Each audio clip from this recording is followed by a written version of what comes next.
This is Entrepreneurs Get Visible, the podcast for people who want more impact, influence, and income. I'm Anna Parker-Naples, and I'll be sharing with you proven methods from leading entrepreneurs that help you get visible as an authority in your field. Because anything's possible when you get visible.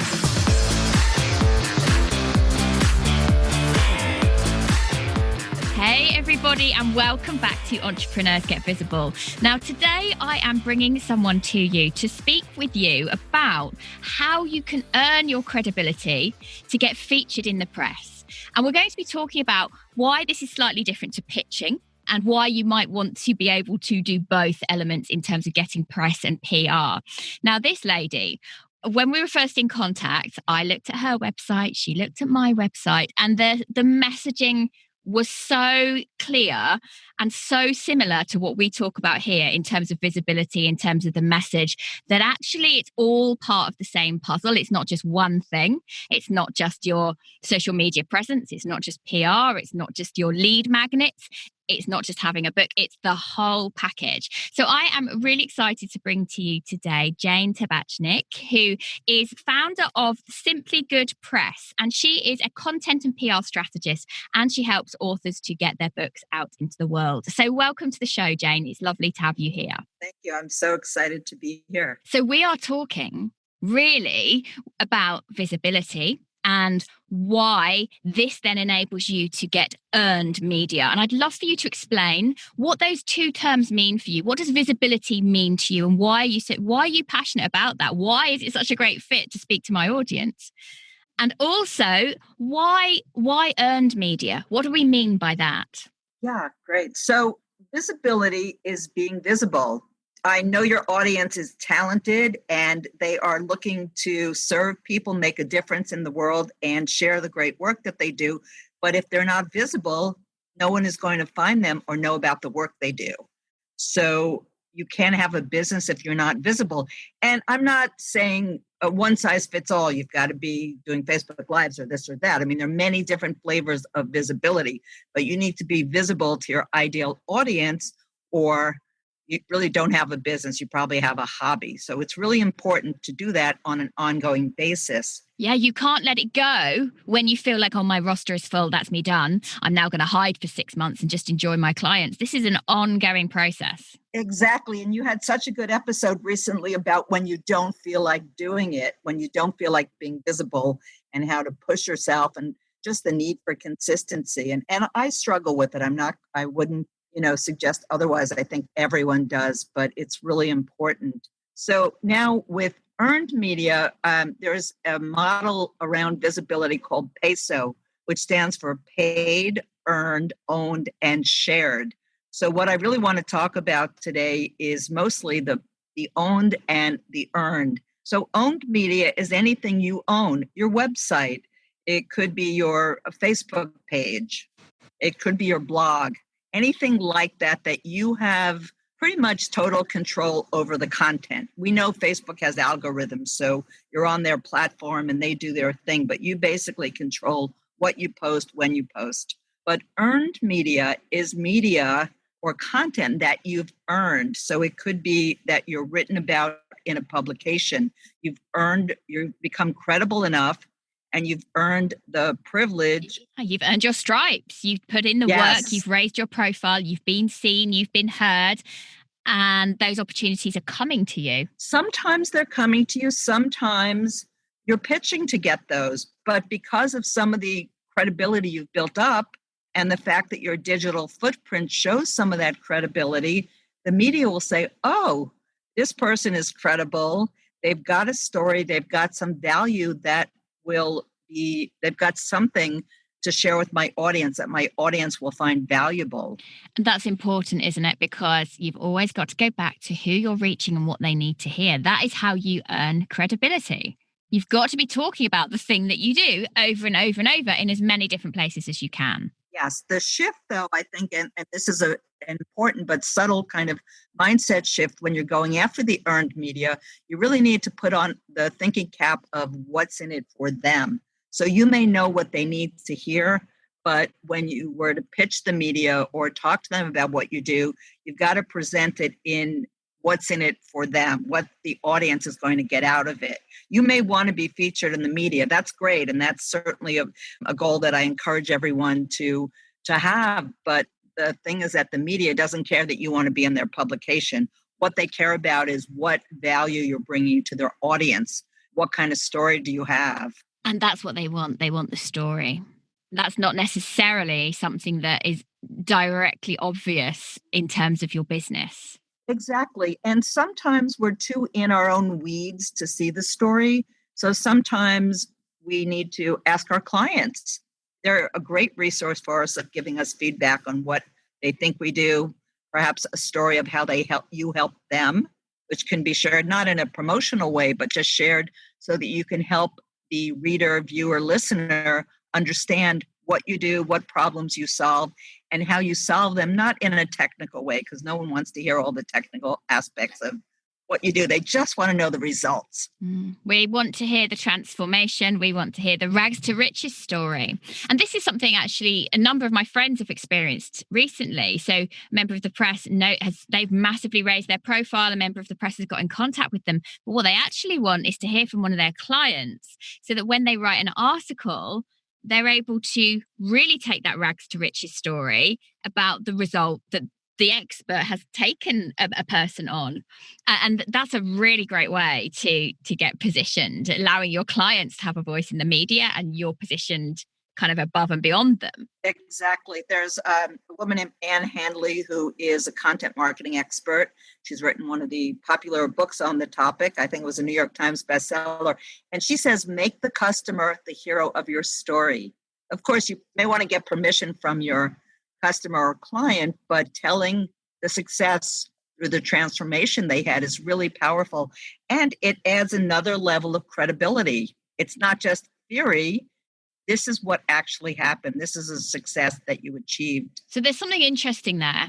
Often when we think about going after press or PR or whatever you want to call it, we think we have to be quite ego driven. We have to blow our trumpet. And of course we do. But what you're saying is that if you actually go into telling someone else's story through your own achievements, you're going to get a much better result. Yes. And if it also helps get your client in the press, that's kind of a double win. They're going to share it with their network, their listeners, and so you get additional visibility as a result of that. So tell us then, Jane, about how exactly you help people with this. Because I know that your business, because it's all about the visibility and the content and the PR, why is this more than just one thing? Why do we need to have everything? Yeah, so this is not, thank you, I love that question. It's not to say you have to publish everywhere all the time. It's really about being strategic. So one of the first things I do when I speak to someone, whether we're going to start working together or we're just exploring working together, is who's your audience? Where are they? Are they online? Are they offline? Hard to believe, but there are still those marketplaces. Do they listen to podcasts, or, where are they spending their time?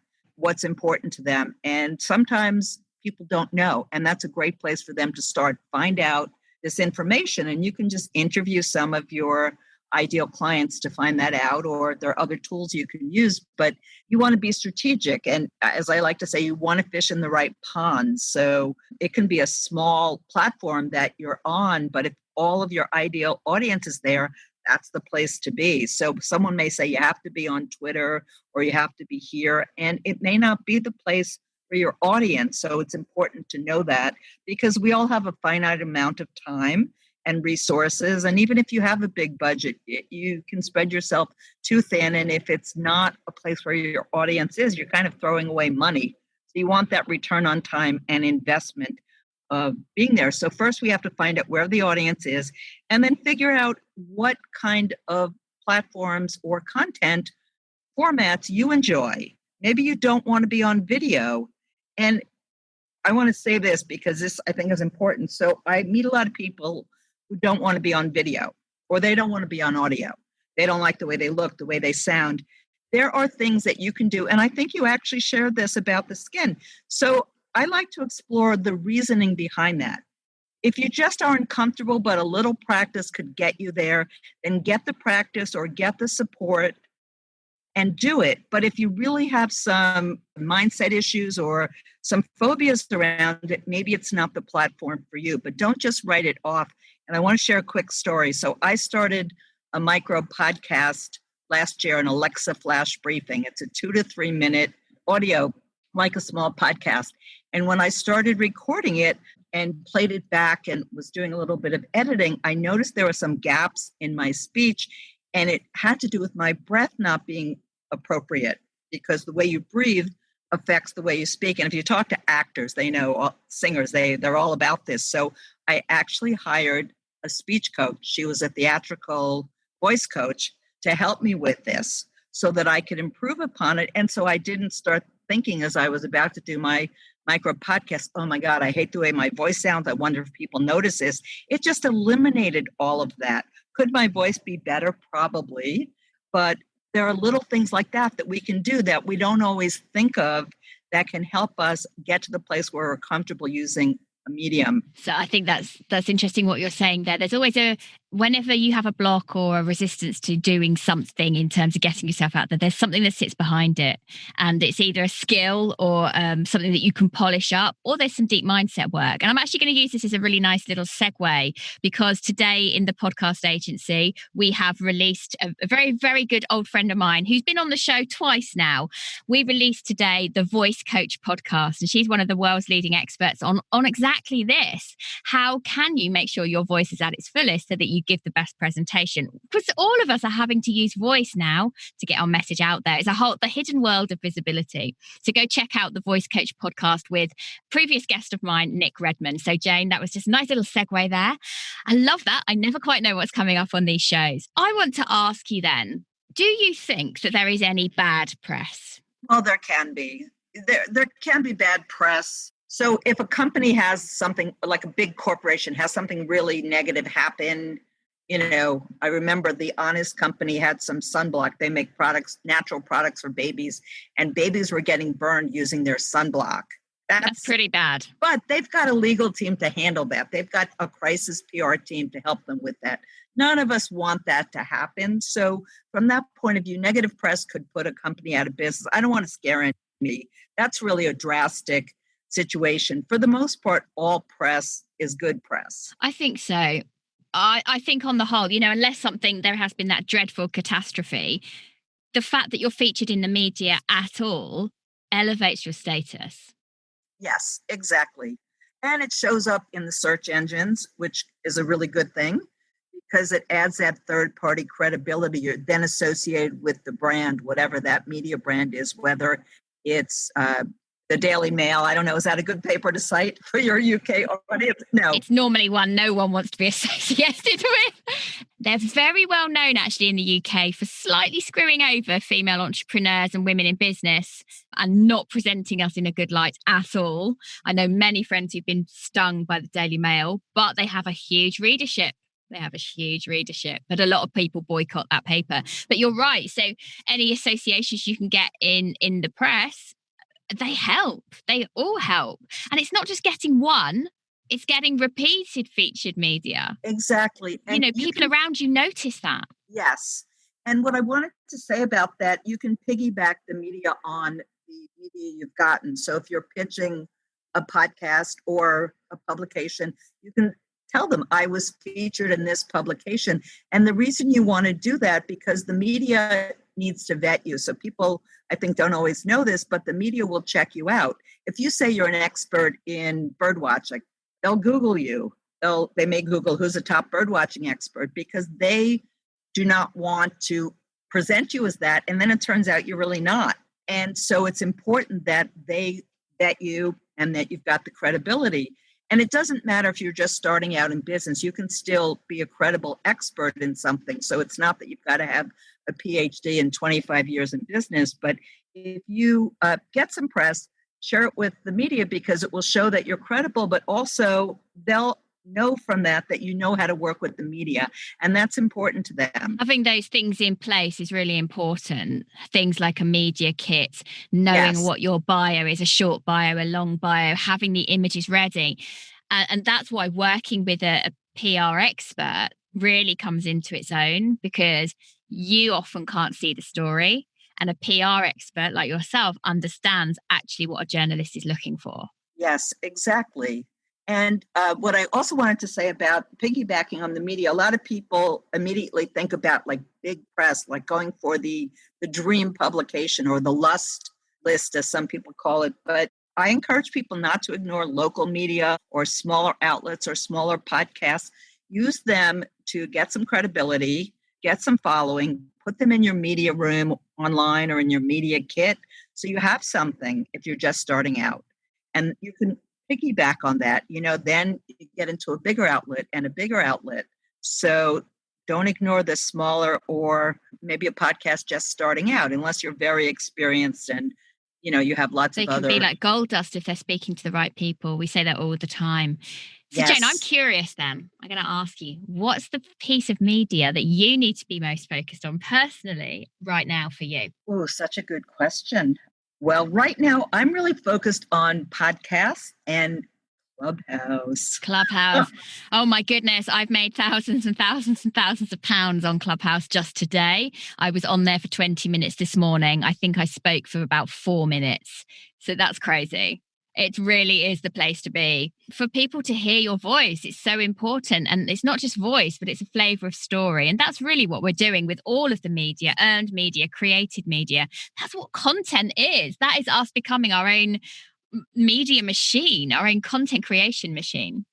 So then, Exactly. So Jane, for someone then who's really at the start of the journey, know they want to get more visible, know they want to grasp as many of those credibility tags as they can, where do they start with this? Well, I think, again, as I said, it's good to know where your audience is, what your goals are, where your audience is, and spend time on those platforms. And then podcasting is a great way for anyone to get some visibility, but make sure you're sharing those podcast appearances and repurposing them. I know you've spoken about this. So some people just share things. I call it the helicopter versus the airplane. So some people just do a quick share, they publish a book, they're on a podcast, they share it once, or twice, maybe the day before, the day after, and they never share it again. But those are great assets. Those are great credibility events, and there's so much content and media value in those. So you can put them into say you've got a pull quote from when you're on the podcast and a great graphic from it, put it into your social media scheduler and share it every 6 weeks or something like that. So this is something we've not mentioned on the show. So I often say if you're hosting your own show, go and do that. But when you're a guest on somebody else's, yes, you share it at the time. You don't have to go nuts sharing it, but you put it in your scheduler. So we use SmarterQueue at the moment for quite a lot. If we put that in our scheduler, that it's just going to come up every, let's say, 3 months or 6 months. Well, that's great because it's going to be like new content every time. So get smart with this stuff. Exactly. Yes. And make sure to tag the host. Make sure to tag the host. And if you can, put a link to the podcast so they get a little bit of love from that as well. Because hosts remember and guests remember as well the places even if they don't reply or respond or let you know, Pete, you notice who's put the work in after a piece of content's been created together. I think that's great stuff. And I'm going to just use this now to just say that any of you listening, we're actually in the process of putting together a podcast guest booking, a kind of boutique, if you like, and we're looking for some beta or beta. I never know how you say that word. We're looking for some testers to come on board with us. It will be a paid service, but if you would like to come and play with us while we work out exactly how we're going to really kick ass in the podcast space with this over the next 12 months, then do get in touch with me. Send me a DM wherever you are, or come find me on Clubhouse, because like Jane, it's a really great place to hang out at the moment. So Jane, I know visibility matters to you. I know that that's important. Tell us how the listeners can come and find out about how they're doing with visibility. Yeah, thanks for asking. So I have a visibility assessment on my website at simplygoodpress.com. And it's a really short assessment. I encourage you to take it. And what I do is tell you how you're doing, kind of a benchmark against other people. But what I think is really valuable about it is also I explain why the different aspects of what I ask in the assessment matter.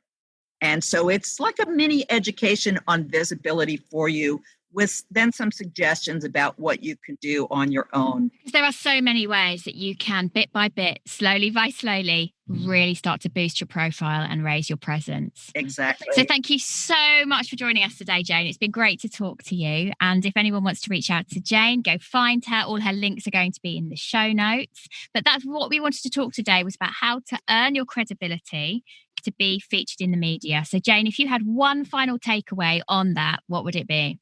Yeah, so there's something that we do in my course called Hug an Influencer. And an influencer can be a podcast host. It can be a journalist that you're trying to connect with. It can be someone you admire who's an expert in your industry.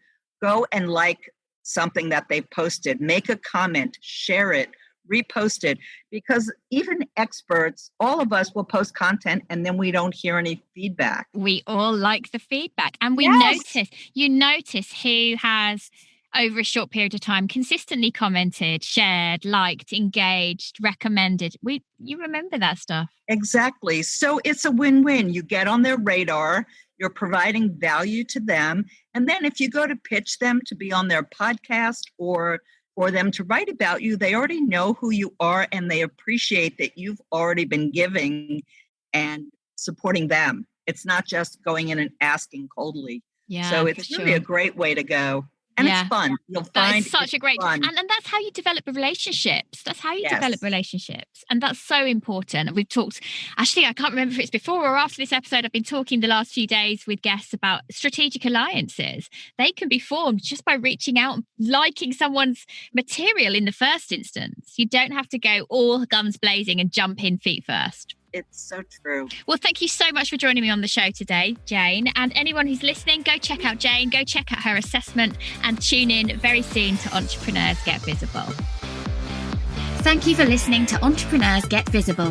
To get your free checklist on how to raise your profile and to find out about our community, go to annaparkernaples.co.uk/get visible.